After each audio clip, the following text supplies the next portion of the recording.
People come in, Adrian, you'll let them in. Welcome everyone. So we are blessed tonight with oh, you know what, I think Adrian, can you mute everyone? Yes, Lynn, I'm going to mute you and ask you to unmute when you speak. We're just getting a bunch of feedback. So we're blessed tonight with one of my favorite Jewish leaders, Amanda Berman. And Amanda is a gifted leader, strategic thinker, and organizer for the Jewish community. I know that the Jewish people are going to be blessed for a long time because of her leadership. And she identified a challenge that many of us in the Jewish community are facing with greater ferocity and greater regularity. And that is the bigotry directed toward Jews in progressive social justice spaces. The way Jews are indicted and banished from movements related to working for justice on the basis of race, gender, LGBTQ, the environment, essentially all of the important social justice issues that many of us as liberal Jews want to engage in. We want to raise the flag, and we want to partner with all of the other constituencies that care about these issues. And yet when we walk into the room, we're told that because we're Jewish and because we care about the state of Israel, because we believe in Jewish self-determination, we are not welcome. And this challenge, this incredible problem, this incredible bigotry has metastasized and infected university campuses all across the country. It has infected boardrooms, it has infected newsrooms. It's an extraordinary challenge and problem.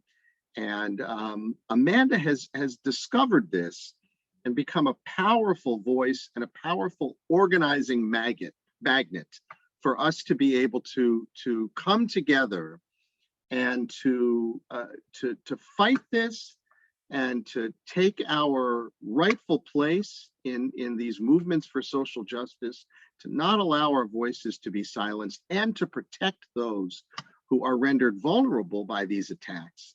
So I'm really grateful that she's here. I've been able to spend a lot of time with Amanda. I've been able to see and be blessed by the work that she does, the organizing that she's doing all over America. And I'm really grateful for her time tonight, and I adore her. So it's always good to see her. And now I'm blessed to turn the Zoom over to Lynn Fishkin, one of our most cherished leaders, who will introduce Amanda. Hi, everybody. Amanda Berman is the founder and executive director of the Zioness movement, where she works to empower and activate Zionists to stand proudly in social justice spaces as Jews and Zionists. I first heard Amanda speak a few years ago at an AIPAC conference in Washington, D.C., and I was very impressed. Tonight, you'll see why, and you'll feel the same way. She's a civil rights attorney who previously worked to fight anti-Semitism legally, spearheading such groundbreaking initiatives as the International Action Against Kuwait Airways for its discrimination against Israeli nationals, and the dual cases against San Francisco State University for its constitutional and civil rights violations against Jewish and Israeli students and community members. Amanda writes on Jewish and civil rights issues and is a media contributor across various mediums and outlets. She has spoken and presented before diverse audiences, including Hadassah, JNF, B'nai B'rith, Jewish Federation, AIPAC, JCRC, Hillel, and many others. She is a graduate of the Anti-Defamation League Glass Leadership Institute, the recipient of Hadassah's prestigious Myrtle Wreath Award, and was listed by the Al Jazeera as one of the top 100 people positively contributing to Jewish life in 2018. She previously served for 5 years as executive board member at Friends of the IDF, Young Leadership of New York. Amanda graduated from the University of Pennsylvania with a BA in Diplomatic History and a Master of Governmental Administration, and received her Juris Doctor from the Benjamin N. Cardozo School of Law, where she was a public service scholar, served in the Bet Tzedek Legal Services Clinic, providing legal services to the underrepresented, served in the Advanced Human Rights Clinic, providing legal services to immigrants and refugees, sat on the executive board of the Cardozo Advocates for Battered Women, and was a fellow in the Holocaust, Genocide, and Human Rights Clinic. Wow. She practiced securities litigation, at Cahill, Gordon, and Rundell before dedicating her career to the advancement and protection of the Jewish people and the Zionist community. I welcome Amanda Berman. Thank you so much for that extremely kind introduction. And it's really so great to be with you. And I just will absolutely return the adoration to Rabbi White, who has been one of the earliest and staunchest supporters and friends of Zioness, and just who, as you all know, because you all have the privilege of spending much more time with him than I get to, but he shares the values of the majority of American Jews. He shows up in social justice spaces and for equity and equality and justice for all people all the time. And I've seen that happen all the time. And he never abandons his Zionism in that process. And that's all that I ask of people. And that's all really that Zioness is trying to accomplish, is to make sure that all those people in our community who care deeply about advancing social and racial and economic and gender and environmental justice know that they can be proud Zionists in that activism, and that they never have to check any piece of their identity at the door or pass some kind of, false binary between being a progressive or being a Zionist. And that's why our tagline at Zioness is unabashedly progressive, unapologetically Zionist. And so, I want to just ask really quickly before I kind of start my spiel, how many people have heard of Zioness before? Okay, so a couple. So I'm going to try not to bore the people who have heard about it already with stuff that you already know, and also try. Sorry, I just got an Apple Watch for Hanukkah, and it just starts talking all the time, so I apologize. Got to figure that one out. But so trying to make sure that people who are new to Zioness really get the sort of, foundation of what it is. And then also for people who have heard a bit about it already, kind of update you on what we've been doing during COVID and how you can get involved. And I really hope that you will. So Zioness launched about 4 years ago at an event called the Chicago Slut Walk. And I have said that on, much more provocative platforms than this Zoom screen. But the Slut Walk, for people who don't know what it is, it obviously sounds very radical. And I think it's radical, but it's not quite as radical as it sounds. It is an international movement that launched after a rape trial that took place in Toronto, where the woman, the victim, was put on the stand and asked under oath, what were you wearing? Had you been drinking? Why were you in that place at that time? And so for people who recognize that immediately as rape culture, you know how offensive that is for a victim of a violent sexual assault to face such questions in a court of law. And the accused was acquitted. And so there was no justice. And of course, certainly those of us who are women here, but I'm sure even people who are not women know that that happens every single day, not just in this country, but all over the world.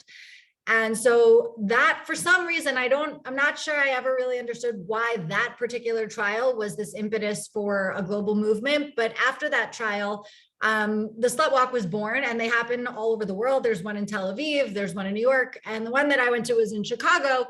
The idea of the Slut Walk is for people, women, LGBTQ, whatever identity they hold, to be able to show up and say, it doesn't matter what I'm wearing, doesn't matter if I had been drinking, you can't touch my body without my permission, which is something I support as a young woman and as a feminist and a progressive in America. Now, why did I go to the Slut Walk? it was especially the Chicago slut walk as opposed to the New York slut walk, given that I live in New York City. The reason was because this was after a year of social justice movements or social justice oriented progressive activist spaces really demonizing Jews just very openly within their leadership ranks and in the grassroots as well. And I'm sure that many of you heard about what happened with the Movement for Black Lives Manifesto, where they called Israel an apartheid state and accused it of committing genocide. Maybe less of you have heard about the protests at Standing Rock, which were, the protests were in response to the construction of the Dakota Access Pipeline through Sioux tribe land. Which is an environmental crisis, these pipelines, and also, of course, an Indigenous rights issue. At the Standing Rock protests in the fall of 2017, in order to enter the sort of protest zone, there was a huge banner with Palestinian flags that was talking about Indigenous people. So trying to compare the Native American Sioux tribe to Palestinians, and immediately demanding that any Jews there check their Zionism and really, their Jewish identity at the door in order to participate in solidarity with the Native tribes. I'm sure all of you have heard about some of the issues with the Women's March, which happened for the first time in the winter of 2017, the day after Donald Trump's inauguration. And the leaders who were overtly anti-Semitic, who claimed very publicly that you can't be a Zionist and a feminist. And of course, I've lived my life every day since I was born as a Zionist and a feminist. And I know that there are so many other people who, like me, really felt not only that they could be a Zionist and a feminist, but that those two pieces of their identity were really inextricable. Because for those of us who care about human rights and social justice and equity and equality for all people, we care about protecting women. We care about reproductive freedom and equal pay. We also, if we are truly progressive and consistent in our progressive values, we are Zionist because we understand that the Jewish people are the world's most enduring persecuted minority community that has faced every form of oppression over the last 2,000 years. And so for progressives who, being a progressive is almost by definition about protecting marginalized peoples, if that's your kind of thesis in terms of your activism and your identity, you are a Zionist, whether you know it or not. And so what I was finding in my own life, my own work, as Lynn mentioned, I am a lawyer, and before Zioness, I worked at a legal organization that provided pro bono legal services to members of the Jewish community all over the world who were facing anti-Semitic discrimination, attacks, commercial discrimination via BDS, campus silencing, free speech issues, and Title VI hostile campus environment, anti-Semitic discrimination claims. So I was in the thick of the Jewish community in that work, but I also had always been and would always continue to be active in progressive spaces. And it was just something about the way I was born and the way I was raised and the family that I lived in, the community that I grew up in. So being personally and professionally so invested in Jewish activism and Zionist activism, and then going into progressive spaces where I felt like I would have to hide a Jewish star that I wear every day, it really started to feel like, oh my God, I'm living like a dual life here. And I can't bring one piece of my identity with me in really any space that I went. And in the spring of 2017, after the Women's March happened, there was another event, the International Women's Day strike, which was lionizing a convicted Palestinian terrorist named Razmea Odeh. Then in June, this is 2017. In June of 2017 in Chicago was the Chicago Dyke March, which is the sort of anti-corporate rally at Pride weekend in Chicago.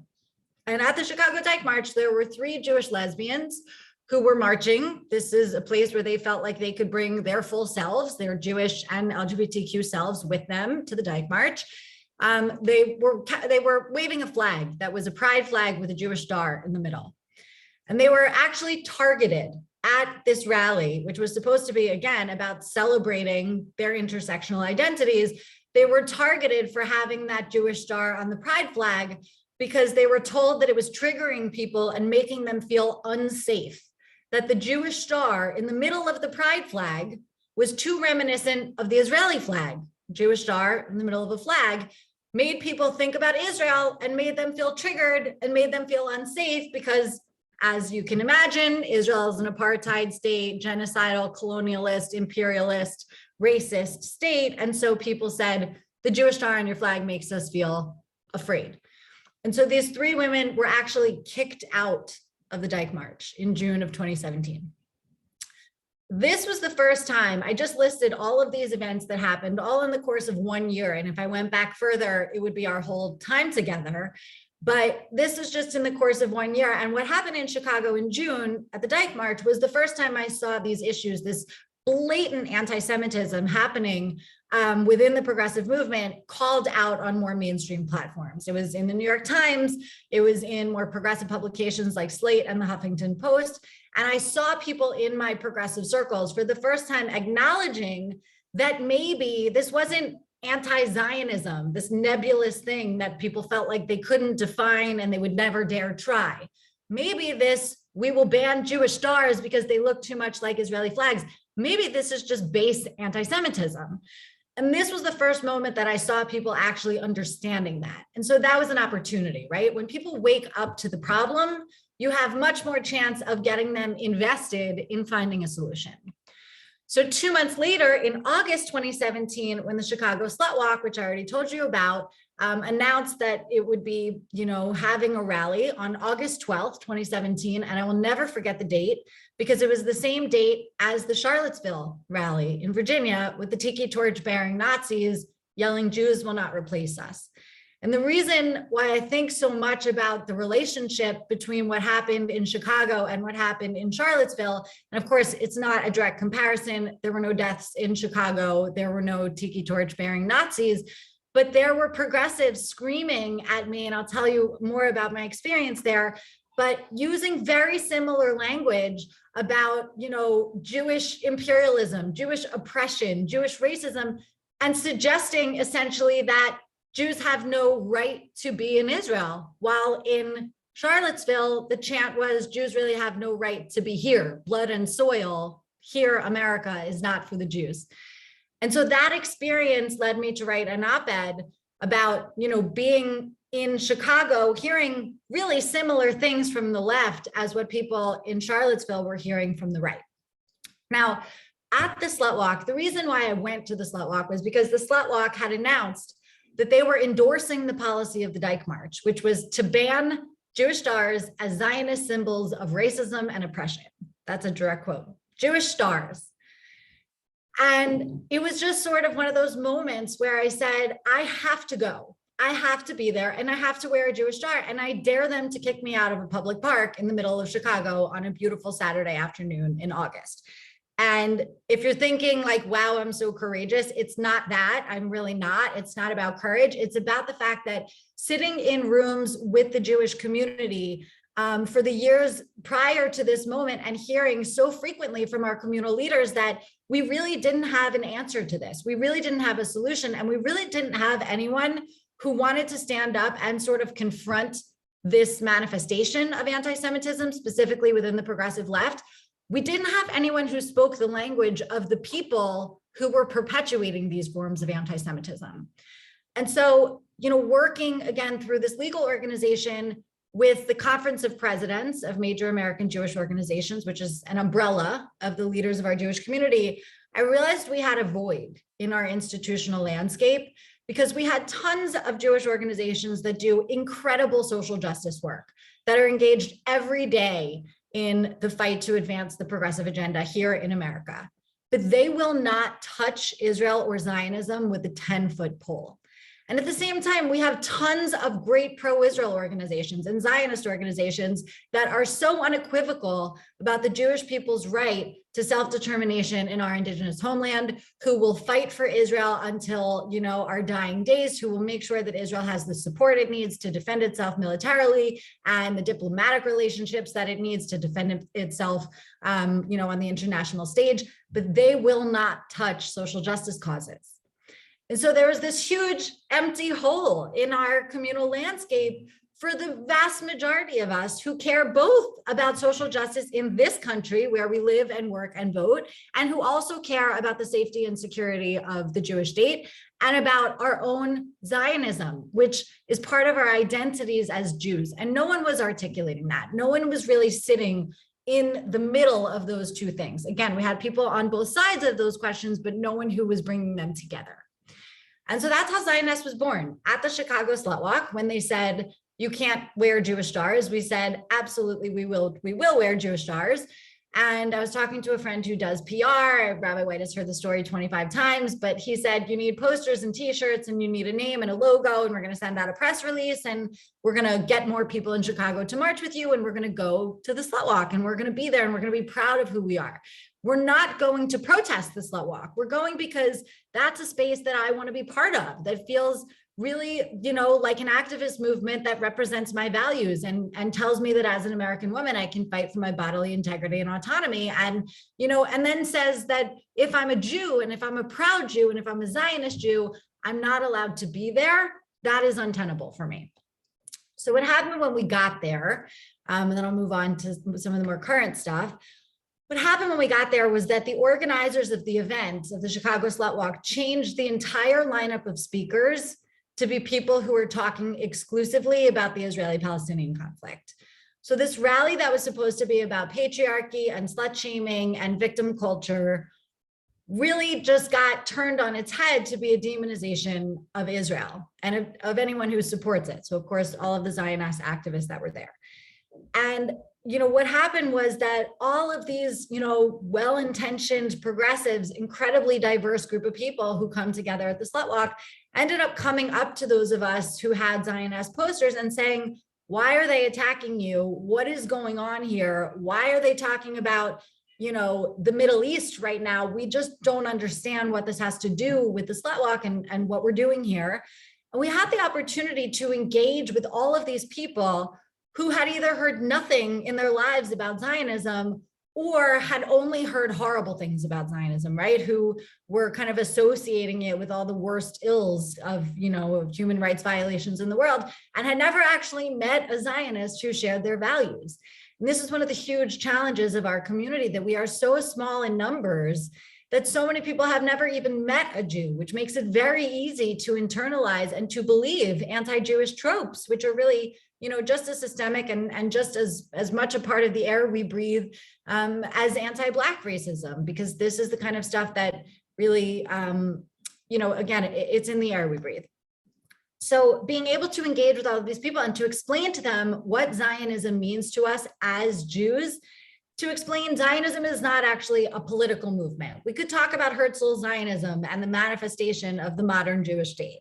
We could talk about, all the different forms of Zionism, secular Zionism, religious Zionism, right-wing Zionism. We could talk about cultural Zionism and, Ahad Ha'am Zionism and Jabotinsky Zionism. I mean, there's so many different ways you could break down Zionism, but ultimately what Zionism is for the Jewish people is a movement of liberation and emancipation after thousands of years of persecution.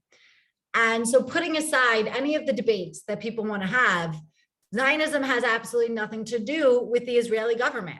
Any Israeli government in any given moment. Being a Zionist does not mean that you support the Israeli government. It doesn't mean you hate the Israeli government either. You could be totally ambivalent to the Israeli government and still be a very proud Zionist. And for most American Jews, you can know absolutely nothing about the current Israeli government, not even know the name of the Israeli prime minister, and still be a very proud Zionist who believes that Israel has a right to exist as a Jewish state. And that was a thing that no one was saying before. Everyone was really struggling with figuring out how to kind of disentangle anti-Zionism from anti-Semitism. And what it really comes down to is that people were misdefining, whether intentionally or not, what Zionism actually is. They were making it more complicated than it needs to be. And even within our own community, we do this so frequently. We make Zionism into this big, complicated thing. Meanwhile, there are so many people out there in the world who are trying to pervert Zionism and weaponize it against us and make us feel ashamed of it. And for so many young people, Rabbi White mentioned college campuses. So, for so many young people, and certainly within progressive movements, for people who, want to be part of social justice causes, people who really care deeply about making sure that America, this country, again, where we live and work and vote, is more just and more equal for all of the people who live here. And when they are forced to make this false choice between being a progressive and being a Zionist, they will choose being a progressive. And this is a thing that I know frustrates a lot of people in our community, and I understand why. But I also understand that for those of us who are embedded in progressive spaces, who believe that the fight for justice is urgent, who are also really committed to our tikkun olam values as Jews, that the social justice issues feel more immediate. They feel more urgent because we see them every day. And it's really hard for a lot of American Jews right now to feel Jewish existential vulnerability, to feel like Israel will ever really be under threat. And of course, I think that's naivete and privilege. For anyone who doesn't actually think that Israel could face serious threats, I'm reminded by comments from a mentor of mine who told me once, and I've never been able to forget it, that Israel has actually existed twice in the past as an independent Jewish polity for longer than the 73 years that it has existed this time. So we're in a moment that feels like Israel's existence is certain, for the long term. But again, it's existed for longer periods twice as a Jewish independent polity, not quite a state, but in the past. And so we really cannot take it for granted.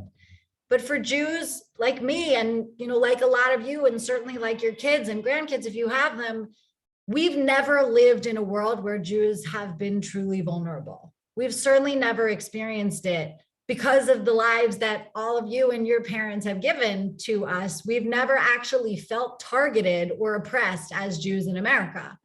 And we've never seen Israel under a serious threat. We didn't live through 67 or 73, certainly not through 48. We never lived in a time where Israel wasn't strong and revered as the most powerful state in the Middle East and as the best friend, of the United States of America. And so it's really easy for Jews, especially well-meaning, progressive, activist type Jews, to say, it is my duty as a Jew to stand up for persecuted and marginalized peoples. And I don't see my people as being persecuted and marginalized because that has never been my personal experience, but I do see Palestinians being marginalized. And so that has to be my fight. And what happens way too often with those kids is that, frankly, our community ostracizes them instead of engaging with them, instead of having the hard conversations and giving them hard truths and hard answers. And so that's now what I've really dedicated myself to. And I'll come back to that, to the real work of Zioness. But I just want to say, I think it's so important to understand, and it's frustrating. I don't want to suggest it's not. It is frustrating to know how many young Jews truly don't know anything about our people's history or the miracle of Israel, the absolute miracle of Zionism, that a people who has faced exile, dimitude, slavery, involuntary servitude, pogroms, forced conversion. And then of course, genocide, the simple notion that 3 years after the gas chambers were liberated, the Jewish people built a state in our indigenous homeland, the miracle of that. Every time I talk about it, I want to cry. What a moment. Israel is actually the only successful decolonization movement in the history of humankind. And instead, we defend accusations of colonization. So when young Jews, in a place of ignorance, well-intentioned ignorance, say things that they don't understand, I love to engage it and to ask them hard questions back and to give them a sense of the 2,000 years of Jewish history instead of the 73 that they think of. It's not a coincidence that Jews for 73 years have felt safe in this world and that 73 years is how old Israel is. That's not a coincidence. So basically, and then I want to sort of open it up, and I asked Rabbi White to sort of engage with me because I love, he always asks the best questions, probing, interesting questions. But What Zioness is, what we've turned it into, is a national activist organization with chapters all over the country of people who identify as both unabashedly progressive and unapologetically Zionist, and who refuse to cede the progressive movement to bigotry. Because that's what we're doing when we say we're not going to participate in the Women's March because of the anti-Semitic leadership, or we're not going to participate in the fight for racial justice because we don't like what Black Lives Matter manifesto said. What we're doing when we take ourselves out of those spaces is ceding them to the bigots. And those are our spaces. Those are places that we built. Those are the places that Zionist Jews have been on the forefront of in terms of activism for justice in this country since their inception. And I refuse to stay out of those spaces because those fights are too important to me. But at the same time, I refuse not to bring my Zionist identity with me.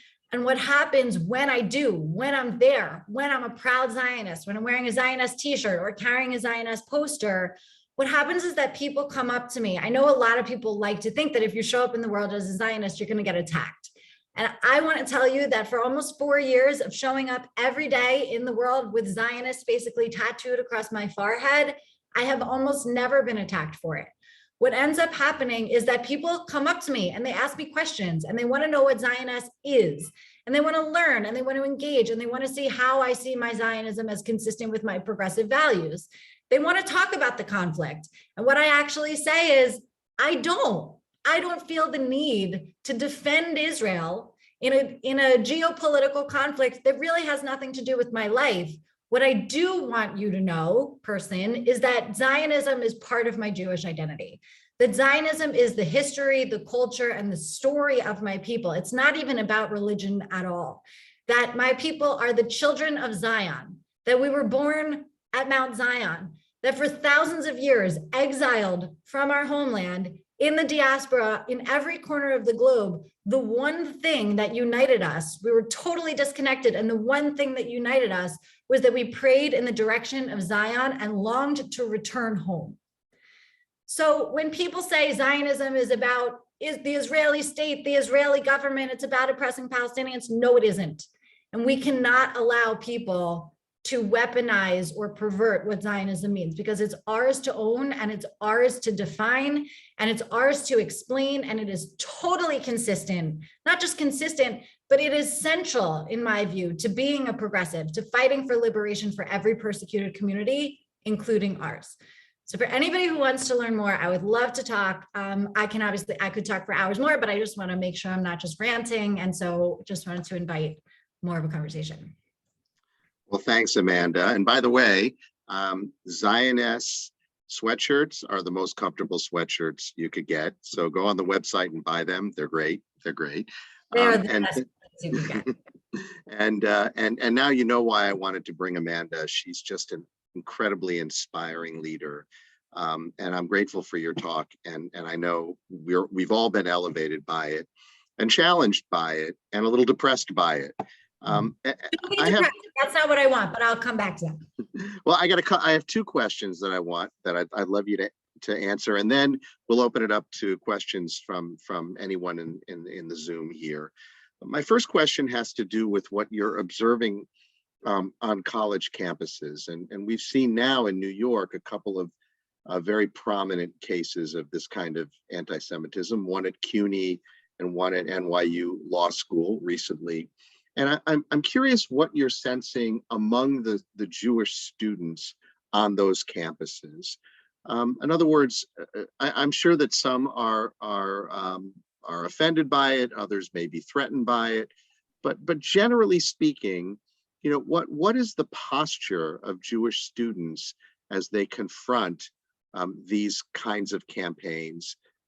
Particularly the BDS campaigns. And then the second question, Amanda, is I'd love you to talk a little bit about what's happening in political circles these days, particularly on Capitol Hill. We have, for the first time in my lifetime, we have anti-Semites as members of Congress in the Democratic Party. In my lifetime, the first time that's happened, and they run the spectrum. I'm not suggesting they don't, but we have a particular issue with folks who on other issues align with us. And I'm curious what you might have to say about them and about the people who support them and vote for them. So it's interesting. These are great questions, and they're much more connected than it may seem at first blush. To the first question about college campuses, what I think is the scariest thing for me, and I will not end this talk with people feeling depressed. I will make sure you know that I think there's so much opportunity for us to be very proud of who we are and to change the paradigm. I mean that 1,000,000%. I really, really do. Otherwise, I wouldn't do this every day. On college campuses, what I think is the most depressing is that actually most Jewish students don't engage on these issues at all.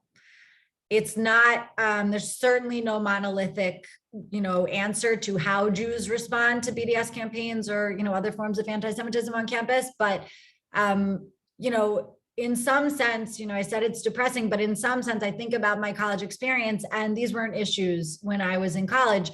But if they had been, I cannot imagine that I would have been a warrior for this. And you just heard me, you know how passionate I am about the Jewish community and Zionism. But when I was in college, I wanted to go to class. I wanted to go to parties. I wanted to sleep late and, have fun, fun times with my friends and my sorority sisters and go abroad and, do all of those things. And I just don't think this would have been my fight. What I do also think often about college campuses, which really drives my work in a big way, is that I didn't know that much. I really don't think I knew anything about Zionism when I was in college. And I think that problem is actually worse now. So, I often joke that people ask me how I became such a passionate Zionist, and I really don't know. But what I say is that from the day I was born, I was a Zionist because my grandparents bought Israel bonds for my college education. And so I was invested in the state of Israel, and I was a Zionist. And I think for most American Jews, it's just that simple. They do not feel the need to, educate themselves on the history of the Middle East or the current, dynamics of the conflict or what the current Israeli government is doing.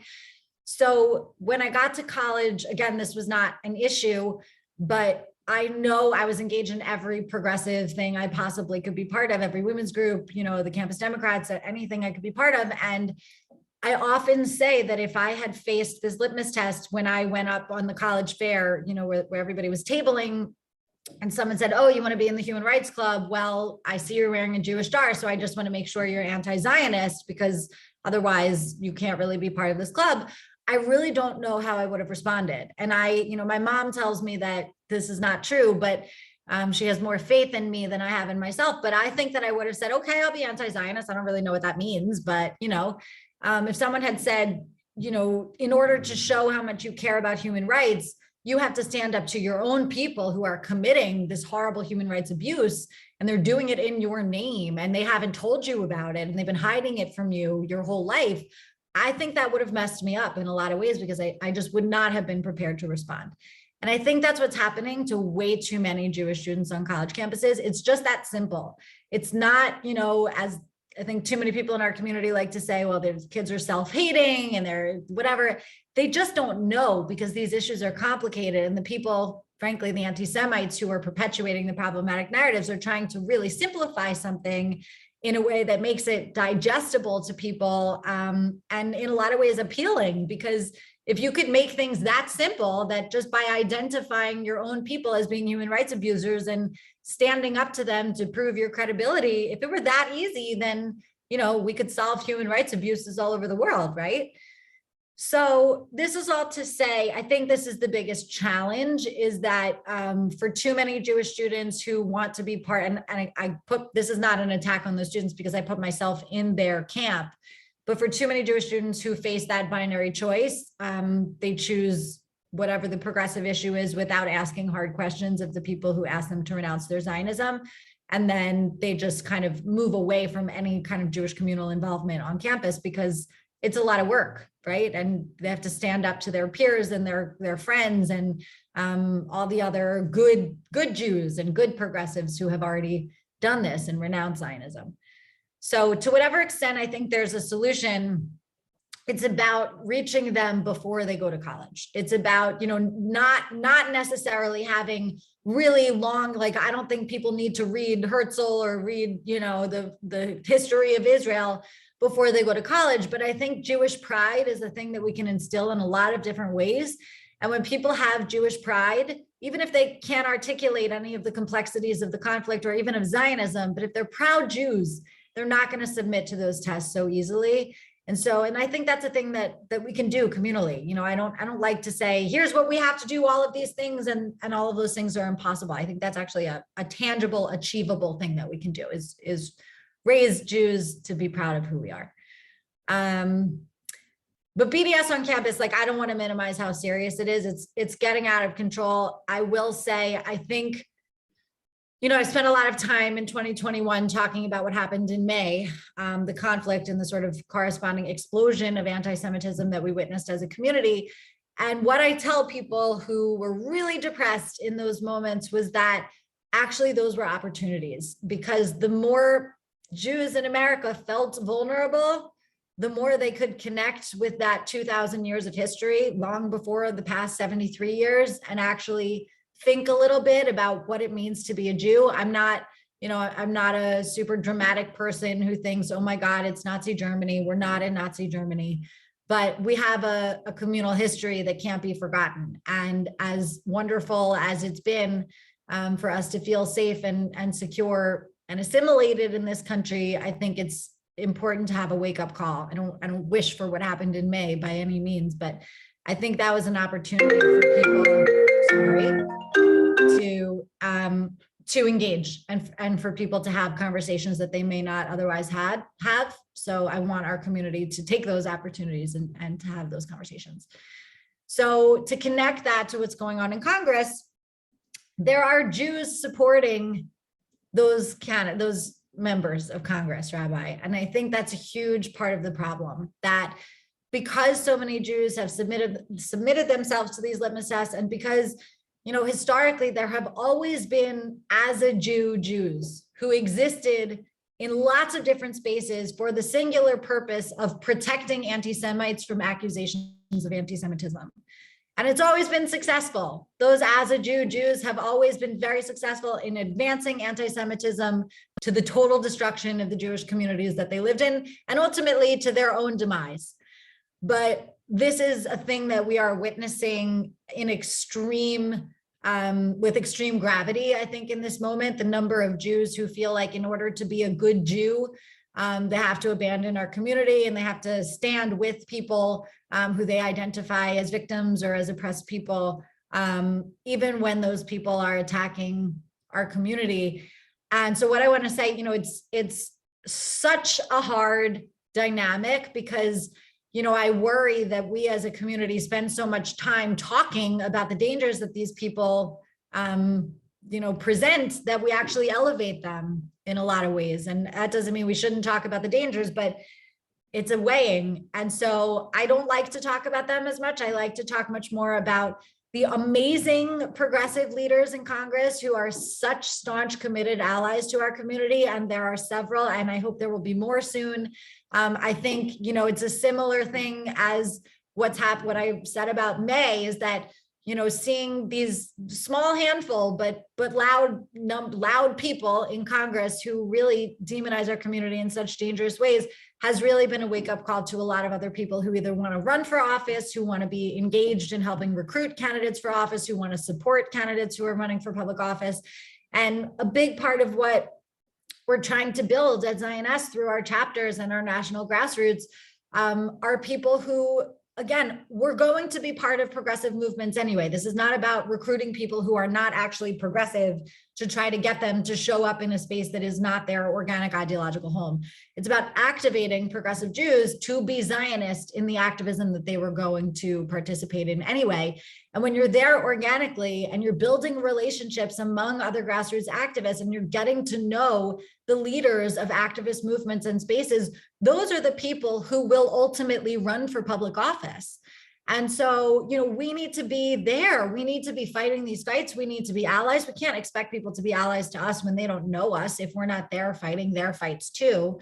And so when we are there, we can identify the people who will end up running for public office later, and we can build relationships with them early on.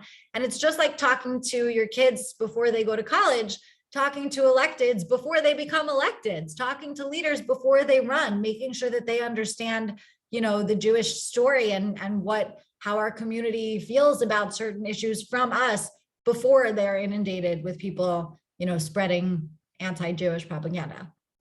So this is, I think there's a lot of, we need to get a better head start. We're definitely way behind. And I think, unfortunately or fortunately, the opportunities presented by these past couple of years of explosive anti-Semitism will be a turning point in the way our community responds to the challenges that we face. Well, thanks, Amanda. I'd like now to open the floor up for questions.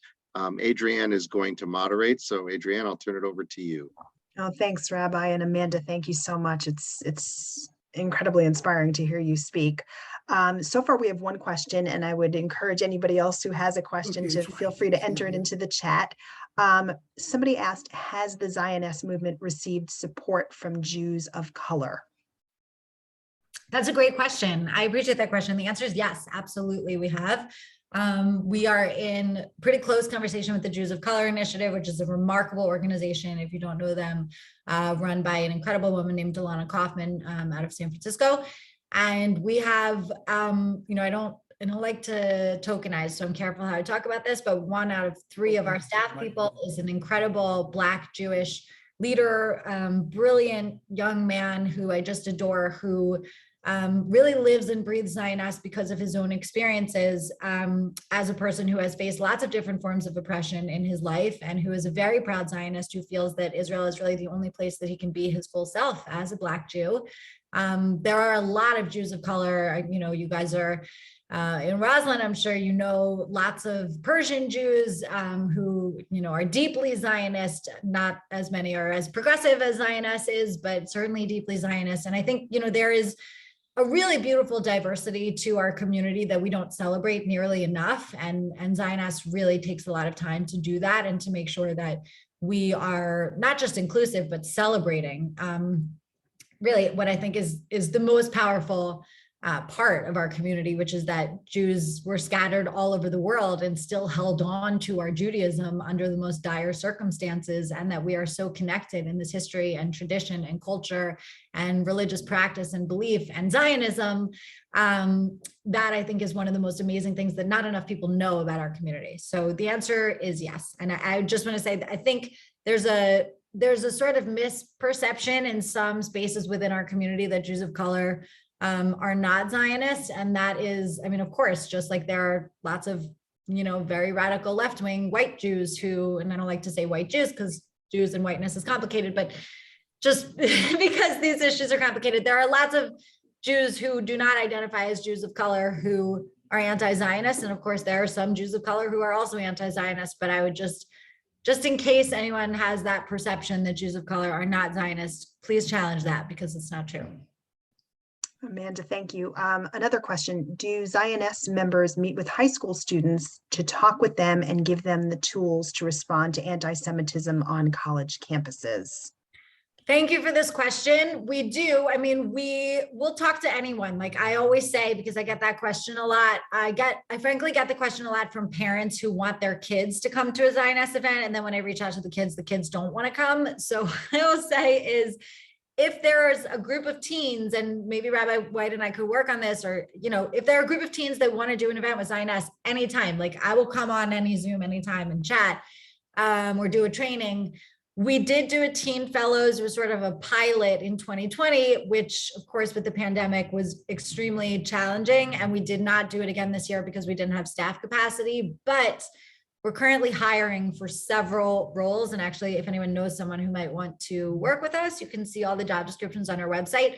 But we intend to relaunch the Teen Fellows in the fall of 2022. So we only did it in New York City for the 1 year we did it. We hope to have kind of cohorts in lots of different cities and hope to have each of the cohorts be in that city so they can actually meet each other in person and connect.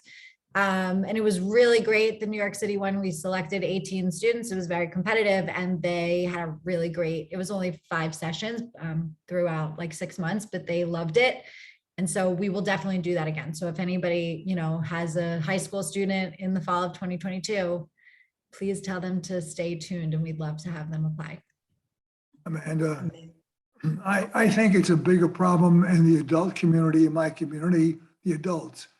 In political questions that we have with each other, one of the questions they always ask is, how do you feel about Israel? Some of them say, I'm not an Israeli, I'm an American, which is amazing to me. Right. And others say, well, kind of. The second question is, do you belong to a synagogue? And they usually say no. It usually is connected. And that's really disturbing to me. And I don't know how we handle that with adults.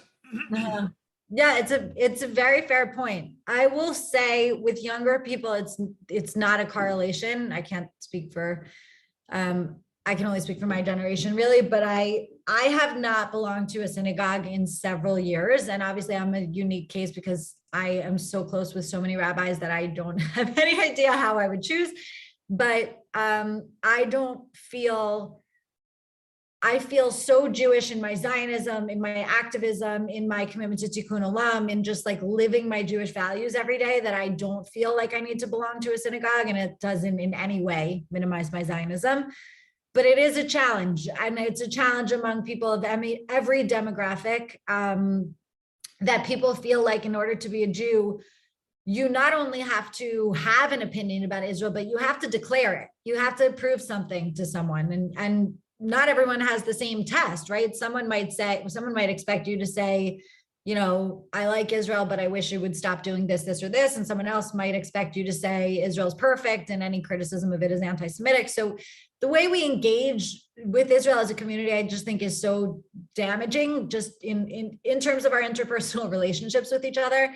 I don't really care that much if someone is critical of Israel. I care if they don't think Israel has a right to exist. And I think having a baseline, and this is why I said there are so many different ways you could talk about Zionism, but ultimately, if we could agree on a communal baseline that Zionism is about Jewish liberation and about the safety and security and sovereignty of the Jewish state of Israel, the Jewish democratic state of Israel, I think that would address so many of our challenges if we could all just agree on that. I know Jews agreeing on anything is really not an easy ask, but so I would say, you know, if that happens again, Murray, if you end up in a space where somebody says to you, what's your position on Israel? And you say, I just really want to make clear that all Jews should believe that Israel has a right to exist. All people, frankly, should believe that Israel has a right to exist.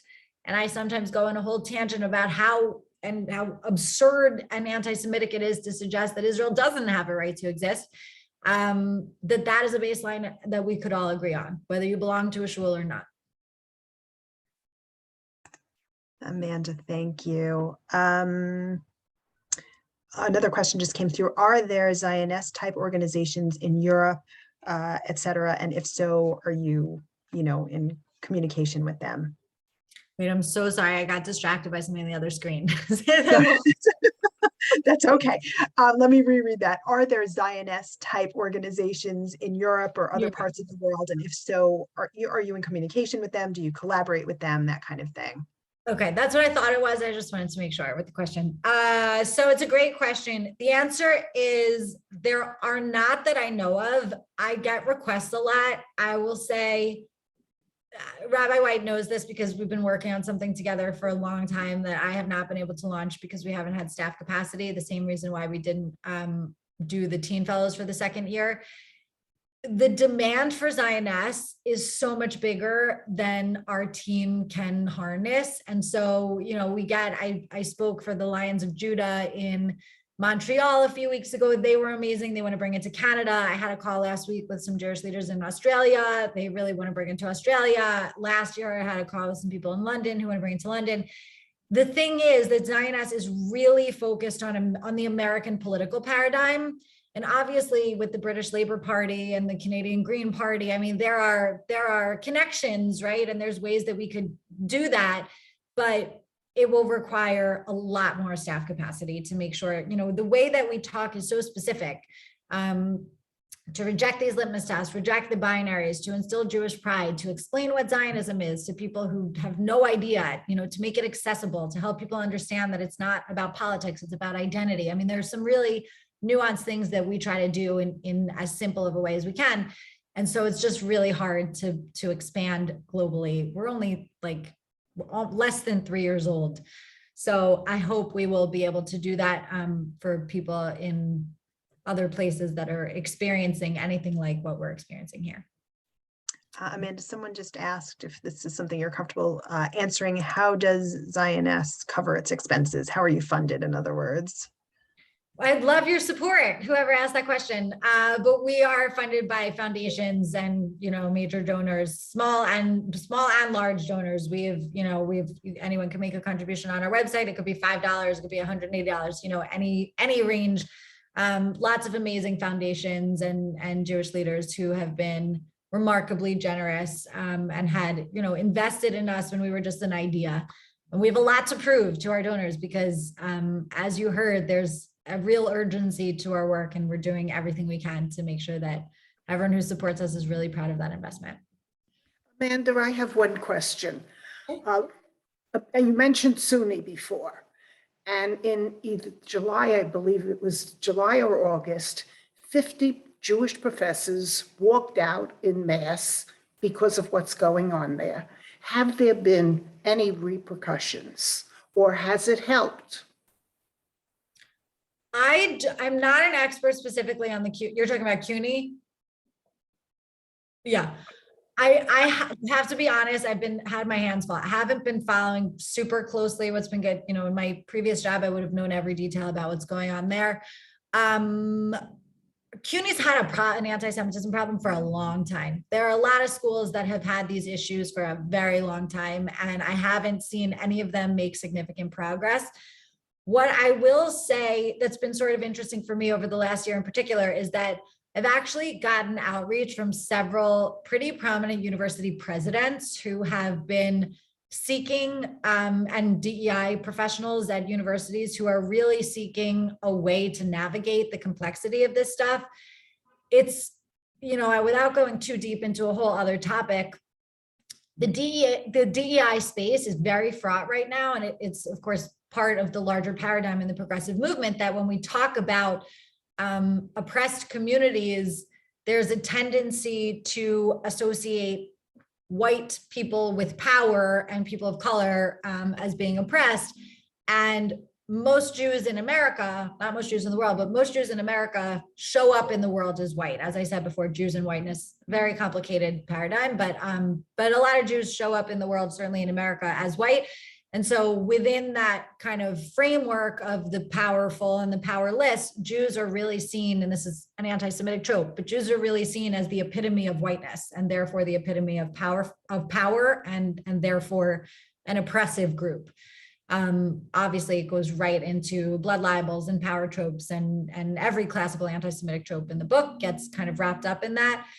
But so I think what happens, we have a tendency in our community, and I understand exactly where it comes from, but to react immediately and aggressively to people advancing that notion. But ultimately, they're advancing that notion because they don't know better, because we're in complicated times and people have no idea how to approach the complexity of these issues. They don't know how to identify anti-Semitism, let alone confront it. And so when I engage with university professionals, especially DEI professionals, and say, we really have to disentangle this. First, you have to understand the very complicated relationship between Jews and whiteness. Of course, neo-Nazis see us as subhuman, as perverting the white race.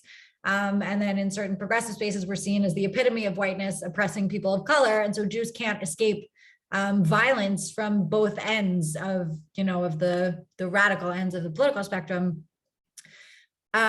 This is a thing that is, I think, at the core of the anti-Semitism that people are experiencing on college campuses. And the more that DEI professionals learn about where anti-Semitism fits in, certainly in the fight against white supremacy, until they understand that anti-Semitism is actually the animating force of white supremacy, until they're willing to stand up to those forces on their campuses and say, yes, you have a right to free speech, you have a right to be a bigot, you have a right to say horrible, hateful things. But the moment this campus becomes a hostile environment for Jewish students, we as administrators have to take action to make sure that Jewish students are, and Jewish professors are able to experience all of the benefits and opportunities of this academic environment. Until university administrations are willing to do that, and whatever pressure has to, be forced on them to make them do that, I support. Jewish students are going, and professors are going to continue experiencing these horrors. Amanda, thank you. We have one last question for you, and we thank you for your ongoing patience here. Somebody said, to Murray's previous point, doesn't synagogue membership help to fulfill the connection to a community in which dialogue about Zionism, Israeli politics, and its impact on the social activism of American Jews? Synagogues active generating opportunities for members to exchange views, encourages reflection, conversation, and a way of unraveling the complexity of the issues. It's a great question. And absolutely, I did not intend, and to whatever extent I did not respond, that I was not clear in my previous response, Murray. I think belonging to a synagogue is a beautiful thing. And I encourage everyone to stay involved in your synagogues and to tell all of your Jewish friends all of the many, incredible experiences they can have being connected to synagogues.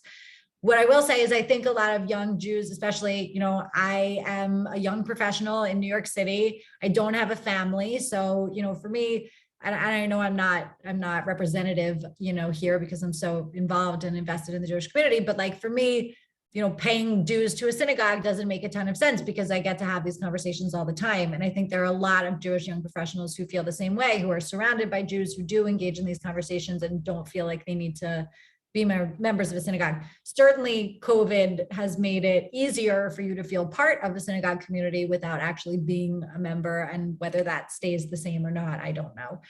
But I think, and the synagogue team here can speak better to this than I can. I think there are going to be lots of creative opportunities for synagogues, and I know it's a thing that every rabbi that I talk to has been thinking a lot about during COVID to create opportunities for young Jews and, new Jewish families and people who are moving out to the suburbs, for example, who are looking for Sinai. I'm sure that when this pandemic ends and togetherness is happening again, that there will be more enrollment in synagogues. I really think that if we were not in a pandemic when May happened and that explosion of anti-Semitism happened, I think we would have seen lots of synagogue signups if it had not been for COVID. Well, Amanda, you're a part of the Temple Sinai family, whether you like it or not. You're a part of our family. So you should know that. I want to thank you for joining us tonight and for helping us wrap our brains around all of these difficult, complex issues, and also to feel, frankly, comforted that you are on the front lines of these fights, that someone with your talent and your eloquence and your capacity to lead is leading. I think it makes us all feel better. So that's the way we're not going to end on a depressive note. We're gonna look to you and celebrate you. So thank you, and thank you to all of you for joining us tonight. This is an ongoing conversation at Temple Sinai, as you know, so there will be more to come. But thanks again, and a wonderful, healthy, secular New Year to all of you.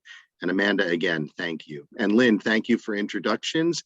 And Adrienne, as always, thank you for your Zoom mastering. It's a pleasure. Amanda, thank you so much for being here. Thank you so much. Love to Take be care, everybody. Great to see you. Stay safe, everyone. These are some Good night, crazy everyone. things. Good night. Thanks, Amanda. Good night.